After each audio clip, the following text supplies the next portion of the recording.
கடந்த ஜூலை மாதத்தில் Asus நிறுவனம் தனது இரண்டாவது தலைமுறை ROG Phone 2ஐ சீனாவில் அதிகாரப்பூர்வமாக அறிவித்தது. அந்த அறிவிப்பின் வழியாக ROG Phone 2வின் சீன விலை நிர்ணயம் மற்றும் வகைகளை வெளியிடப்பட்டது. இருப்பினும் கூட மொத்த 6 வேரியண்ட்களில் வெளியான புதிய Asus ROG Phone 2வின் சர்வதேச விற்பனை மற்றும் விலை நிர்ணயம் சார்ந்த எந்த விவரமும் லீக் ஆகவில்லை.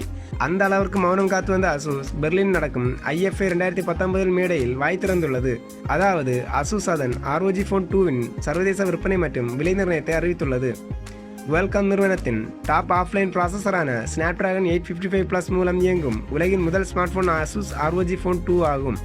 இது தவிர்த்து முன்னதாக வெளியான ஒரிஜினல் ROG Phone உடன் ஒப்பிடும்போது ROG Phone 2வின் டிஸ்பிளே ஆனது குறிப்பிட்ட மேம்பாடு ஒன்றை பெற்றுள்ளது.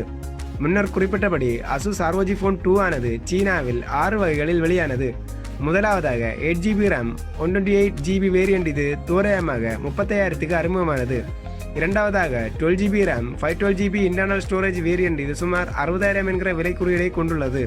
Asus மேலும் 2 சிறப்பு வகைகளை அறிமுகப்படுத்தியுள்ளது. ஷிஷூன் மற்றும் எஸ்பர்ட் அராம் பதிப்புகள். இவைகள் முறையாக 80,000 மற்றும் 1,30,000 என்கிற விலை நிர்ணயத்தை பெற்றுள்ளது. ஆனால் சர்வதேச சந்தையில் Asus தனது ROG Phone 2வின் 2 வகைகளை மட்டுமே அறிமுகப்படுத்துகிறது.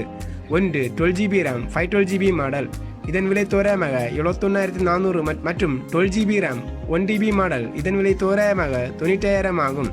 இந்த விலை நிர்ணயமானது சீனாவின் யூரோவிலிருந்து இந்திய மதிப்பிற்கு மாற்றப்பட்ட விலையாகும். வருகிற செப்டம்பர் 20 முதல் ஷிப்பிங்கை தொடங்கும். அல்டிமேட் பதிப்பானது இந்த ஆண்டின் பிற்பகுதியில் வாங்க கிடைக்கும். துல்லியமான இந்திய விலை நிர்ணயம் அல்லது கிடைக்கும் தன்மை குறித்து இதுவரை எந்த வார்த்தையும் வெளியாகவில்லை. எமது தமிழ் டெக் டுடே அன்பு உள்ளங்களே, welcome to Tamil tech today. மறக்காம இந்த சேனலை சப்ஸ்கிரைப் பண்ணுங்க. அது மட்டும் இல்லைங்க, பக்கத்தில் இருக்க பெல் பட்டனையும் மறக்காம கிளிக் பண்ணிருங்க. தினம் தினம் புது புது அப்டேட் உங்களுக்காக நமது தமிழ் டெக் டுடே.